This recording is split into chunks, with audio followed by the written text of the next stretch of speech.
simple state machine and using the simple state machine networking. I call this one lazy networking because literally it is lazy networking. You just tick a box. So we're going to start. I mean, the purpose of this tutorial is to make a button for this light bulb that would change the state of the light bulb to on, and I also want to make the button change the state as well, and all be controlled by the state machine. So the first thing I'm going to do is into Unity. Here we go. Right. The first thing I'm going to do is just add a button. No, actually, the first thing I'm going to do is make this into room furniture because I just want a parent above it, and that's an easy way of doing that. So, parent selection to furniture. Now I've got that parent, and I'm just going to add a button. So, right, click on that. And is the parent empty? Pardon? Is the parent empty? No, the parent at the moment's got the light bulb in it. Yeah, but that's all it's got in it. Oh, and a reflection probe. But I'm about to add some more stuff. UI button, and all you have to do. I mean, if you look at tutorials, it says, yeah, put a canvas in, put a panel in, and then put your button. But if you just want a button, you just put a button in. Button, and it's automatically put everything else in. I need canvas, blah, blah, blah. Yeah, and what I'm going to do, an important thing about a button is you want to anchor it somewhere. So I'm going to anchor it to the left, and then I'm just going to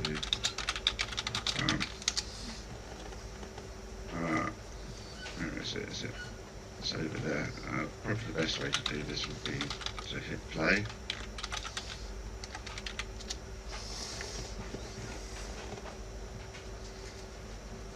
See where the button is. Okay, yeah, the button's in the wrong place. So while it's playing, I go into scene mode. Actually, I don't even, yeah, actually scene mode. And go into 2D. I'm still going to have to zoom out. Find the button, where are you? It's one of the problems with browsers, with canvases, they're so huge. They're a pain.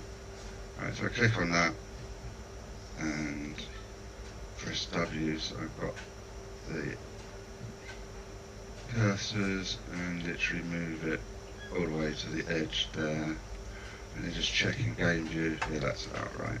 Okay, that would do.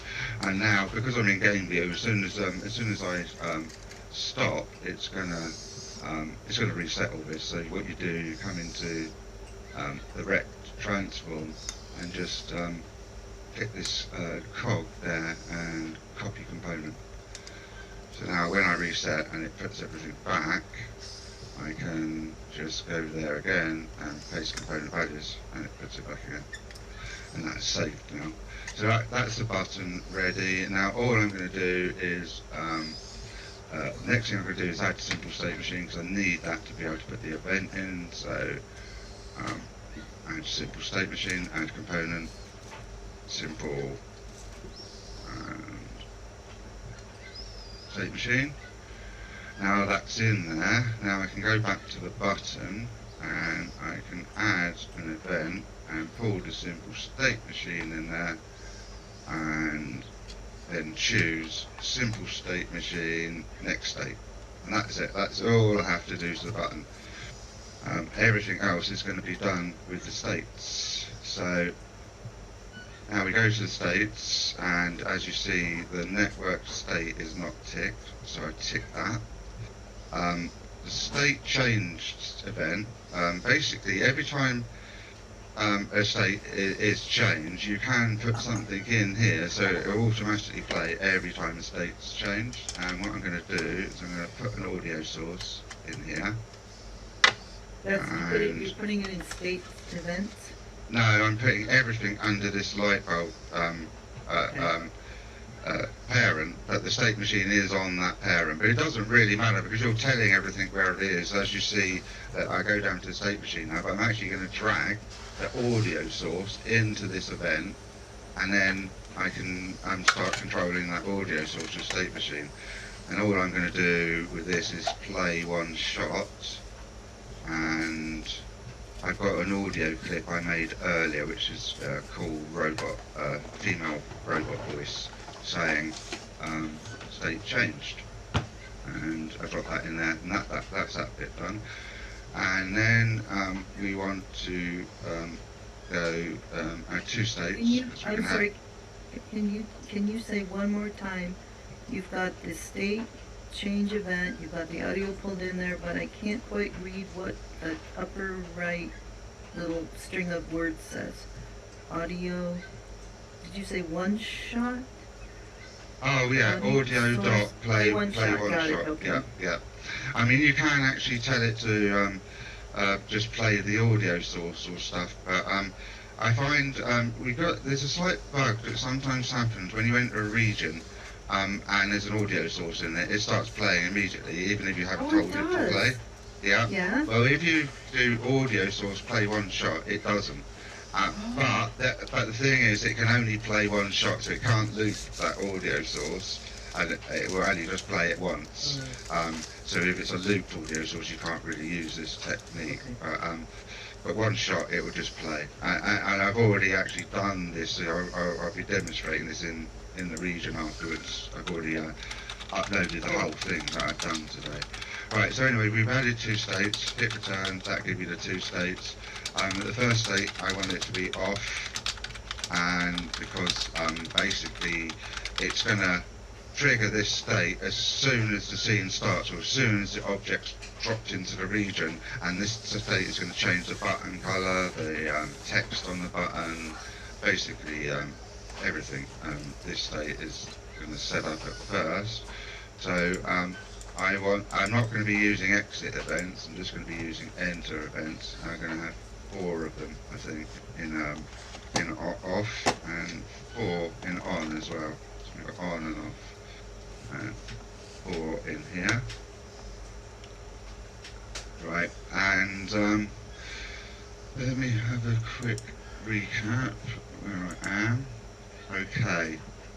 Right, so the first thing to do is we're going to drag the button into the first off event. Here we go. And then I'm going to the function is going to be image material.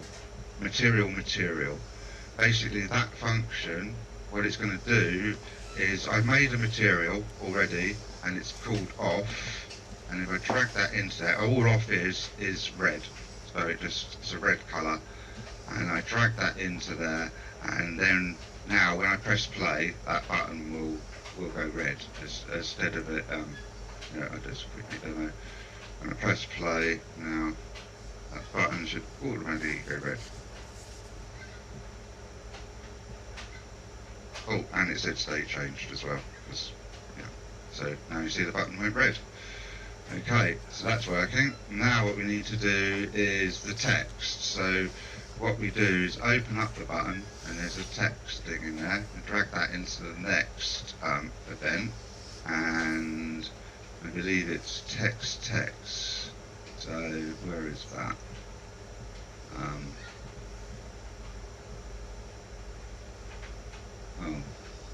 Text, what's that under? Maybe under text. I see what's wrong here.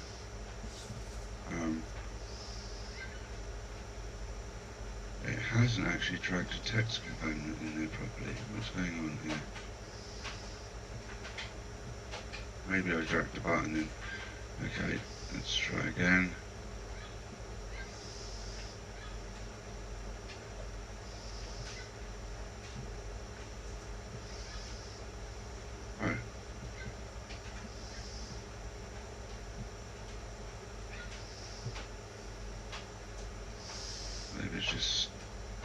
Straight string text once I pick the right thing. String text. Oh, there it is. String text. There we go. And it's changed the button icon as well. That's what confused me. It's actually now showing the icon for that actual component. and in the text we're just going to type off, and again just run it quickly, and you'll see now the button where it changed red, but it will also change the text to off.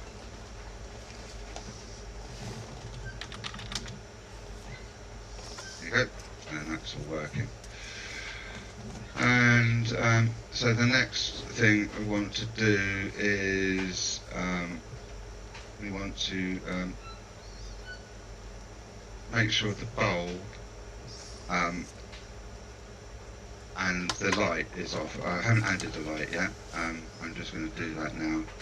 I'll actually add it in the light bulb and light, and we want a point light, because I think we want a point light. Yeah, point light.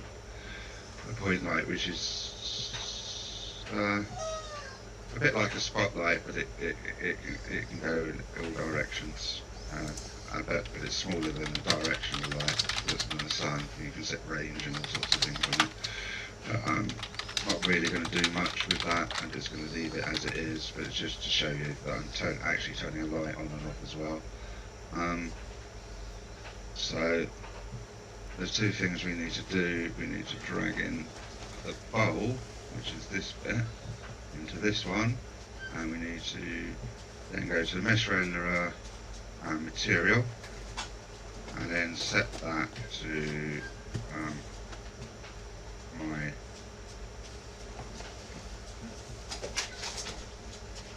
material that I made for that. What is it? Light off. I can't see it. Where's my material? Oh, there it is. Light off. Right. And this light off material just basically makes it look like what you saw on the screen earlier, the actual light bulb. Yeah, it just makes it look like the first picture you saw. And yeah, and then we just drag in the point light, and all we're going to do with the point light is make it game object, set active, and don't tick that box. So that means the light is off in that state. Right, now we're going to do a similar thing to the on state. So we drag in the button. That's not the text, is it? It's the whole button. Oh no, Agent does that. Right, so drag the whole button in, and we want this one to be image, material. There we go. Right, so the next one is let's add the material, which is on this time. That will turn the button green. Now we'll add the text bit. Come into here and text, and set text, and it's on. This one. And then the bulb itself, we want to set the mesh renderer. Again, it's adding a material. I've already created these materials, but it's as simple as, you know, these are all just normal, simple materials. The button ones are actually using sprite materials, which are built into Unity, so you just click, you say, if you were on one of them like this, see, it's a sprite material. I could change it by dropping this down to standard. I just went into sprites and default, and it needs that, otherwise it won't get the colour or anything, it won't look right. Right, so we want the on material in there. Oh no, we want the light on material, sorry, because this is actually for the bulb, that's for the button up there. And then we just want the point light in here again, and this time we're going to have game object turn on, so set active and ticked, so it's on. And I think that's everything. Let's have a look. Right, so it's off at the moment. There's my little avatar, and we click the button. There you go. See, the light comes on, the button changed to on, and that's it. Press it again, goes off. Press it again, goes on. And that's all networked. There's only one thing I see that I didn't do that I wanted to do, and that is the actual button. I want to change it to oh sorry, the text of the button, change it to bold. That's it. But this time, I'm a little bit better.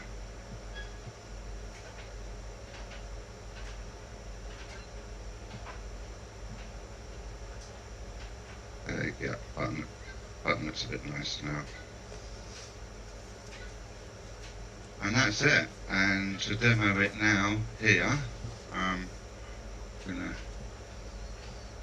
come into my Sinespace. Right, here we go. I've already got this in the region, I just got to turn it on in the edit room. There it is. Okay, so I turn it on. State changed. And there we go, save. State changed. State changed. State changed. Everybody tried to press the button at once then, didn't State changed. Yeah, but just because you see, I'm seeing that on the screen. State and changed. I haven't pressed State the changed. button once. So State changed. State changed. Is working. And yeah, I was State going changed. to own a permission to it, so State you can do changed. that. But that kind of defeats the object because you need to see that it's networked. I'm going to press the button now. State changed. State changed. State changed. State changed. And that proves it's networked. And there we go. State changed. Tutorial. And I might turn this off if you keep pressing the button, guys. State changed. Because we've got, how long we've got left? Oh, it only took 30 minutes, that's not too bad. But I kind of, was hoping we had a bit more time to talk about any other things that people wanted to talk about. But, yeah, and Paul, you can edit this out to the end of the tutorial, can't you, to a sort of... State changed. State changed. Yeah. State changed. Cool. Okay. Well, there you have it. I haven't even got the chat window up, so I don't know if what anyone's saying. Thanks, guys. Yeah. Yeah, I quite like this tutorial, I must admit. Yeah, no, Hinkley, you can just, you can cut it off when the first time the button was pressed. But yeah, and that's, it's brilliant. It's all using no scripts at all, because that's the other thing that I kind of didn't show you. Let me just get back into edit region because it's gone weird for me. Close, not now. That's better. Right, the one thing I didn't show you State changed. is yeah, that's what I was going to show you. The other thing with Simple State Machine, all the tutorials you'll see of ours will show you that you need a script to bind the button to the script or the script component. Where you don't, there's a tick box here that says auto bind to UI, and as long as that's ticked, you won't need any scripts. I mean, the thing I love about this is the button. All I've done to it, actually in the scene, is make the text bold and tell it to change the states. And it's State changed. The state machine that changes the button and puts all the text in and everything. So, and I think the actual button, just the button itself, just forget the light bulb, the use of connecting just a plain button to state machine, to have the two states, to have an on off button in one button, again gives either a fair bit of scripting to do that, and it's just so easy with state